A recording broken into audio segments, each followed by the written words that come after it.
Woodford County school leaders are helping students deal with the loss of one of their peers.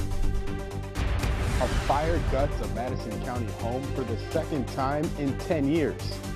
A WKYT investigation revealed that some 911 calls in Lexington are going unanswered for longer periods of time.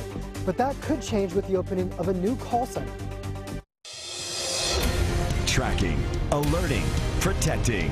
This is WKYT News at Noon.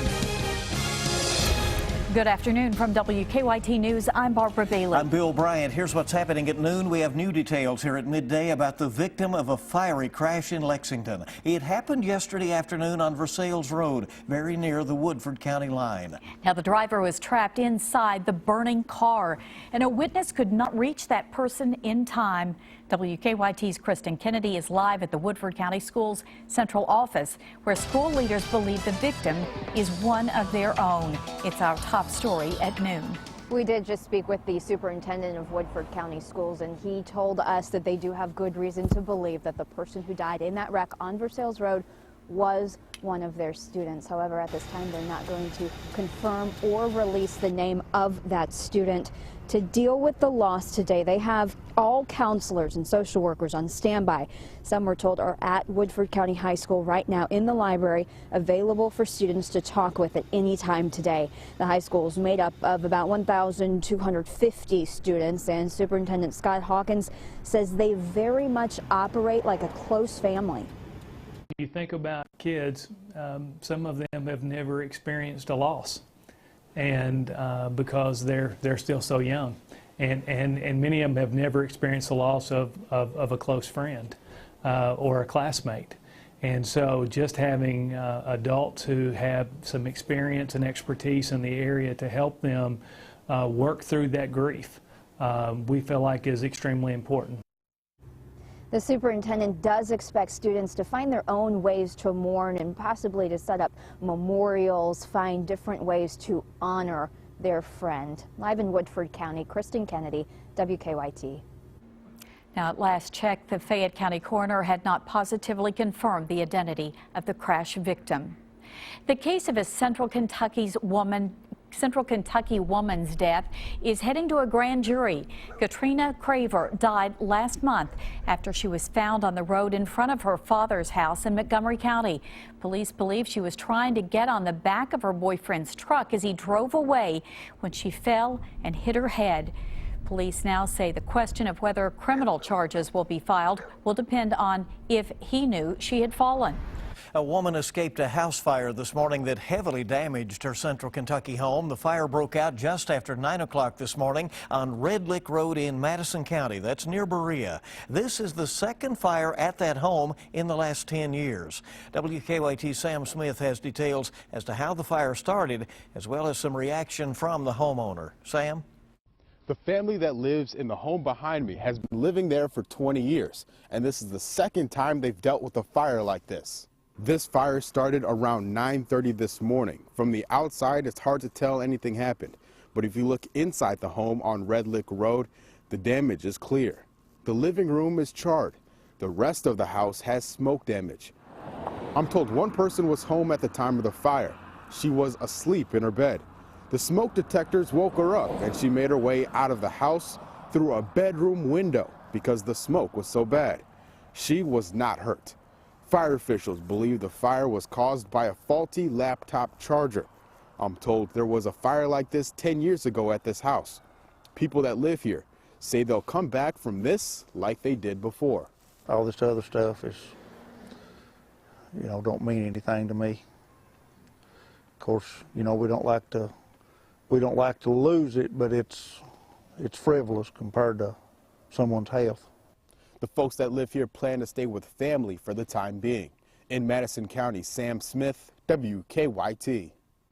Now, the Madison County and Red Lick fire departments responded to that fire. As you can see there, the house really doesn't have any structural damage. It's another cool day in the bluegrass, but things are looking up as we hit midweek with warmer temperatures and dry conditions. That is until another big blast of winter weather comes back to end the week. WKYT meteorologist Micah Harris is live in our First Alert Weather Center now. An early look at the forecast. Micah. Well, the early look is not a good look, not just yet. I mean, I want to show you this on First Alert Defender live radar, and also I've thrown on satellite. Now, if you look toward the west, you kind of see that opening, and look, it's developing and it's moving toward us. A lot of us just get under those cloudy skies, but I do expect to see at least some sunshine as we get into the afternoon. Unfortunately, we're not getting that just yet. Now, you could get some breaks here and there, but I think as we get into the rest of the afternoon, that's when it starts to heat on up. You're not seeing it yet. 28 degrees in Lexington, 27 in Richmond, and that goes for a lot of locations still in the 20s. I still think we finish off about 10 degrees ahead of that because that sunshine will help out big time. Right now, we just have the clouds overhead and also winds coming out of the north. Once we get those sunny skies, in some spots will be in the mid to upper 30s. Going toward Wednesday, the next few days, hey, Wednesday looks really good. About 48 degrees. But then Thursday, here comes this big Arctic front, and it's one of two. It'll drop our temperatures big time and also see those snow showers pick on up. That's the focus of the forecast. I'll show you when the next one comes. Because like I said, we have two. I think the second one is more potent. And I'll show you how cold we get coming up. I didn't know thank that you. by making a mistake And a huge winter storm that has been slamming parts of New England isn't over yet. The latest round of winter weather is expected to wind down today, but it's leaving behind stalled mass transit, closed schools, piles of snow on top of the snow that was already on the ground there. More than 2 feet of snow fell yesterday, with Boston and areas to the south the hardest hit. And now some communities are now being forced to consider dumping piles of snow into the ocean. A groundbreaking was held this morning for a new 911 center in Lexington. Mayor Jim Gray and other city leaders were on hand for the ceremony on Cisco Road, that's out off Versailles Road. And as WKYT's Mark Barber reports, the new center will help them answer 911 calls much more quickly and hopefully save taxpayers money. City leaders say the Public Safety Operations Center that is being built here on Cisco Road will finally put Lexington's primary and secondary call centers under one roof. But they say even more importantly, it will help cut down on delays that we uncovered in a WKYT investigation 2 weeks ago. Call center documents obtained by WKYT show that in 2014, 42 emergency calls rang between 51 and 60 seconds before they were answered. Compare that to the previous 4 years when every call was answered before 50 seconds. The 911 director says while there are several reasons why it's getting harder for call takers to answer calls quickly, some of the delay is due to an increase in call volume and a dramatic increase in the number of callers who don't have true emergencies. Keeping up with the calls has been costly.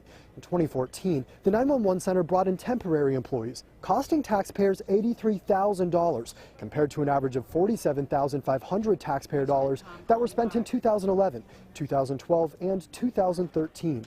City leaders say when they move into the new call center, they will have a larger staff, which could be the answer to their current issues.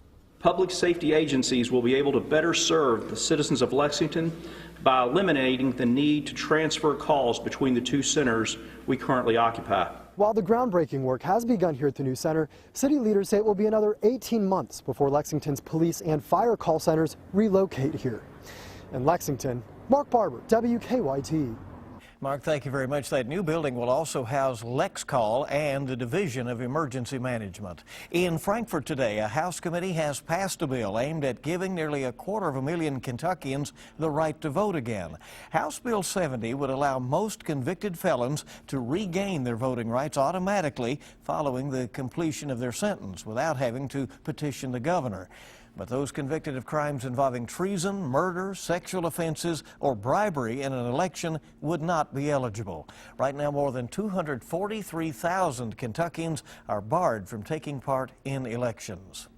I didn't know that by making a mistake and committing a crime, and surely I should have been punished for the crime that I committed, and I did that. But then they released me and put me on a lifelong sentence of not being fully reintegrated into this community. In the past 8 legislative sessions, the Kentucky House has voted to pass the bill, but each time it has died in the state Senate. A Cincinnati area basketball player who had a goal of playing in just one game after finding out that she had an inoperable brain tumor has gone on to accomplish much more. And now her university has bestowed one of its highest honors on the brave young woman. Lauren Hill was awarded an honorary doctorate of humane letters from Mount St. Joseph University. And with her father's help, she walked down the aisle in front of her family and friends to receive the honor. Hill has raised nearly $1.5 million for the Cure Starts Now charity and played in 4 games for Mount St. Joe's.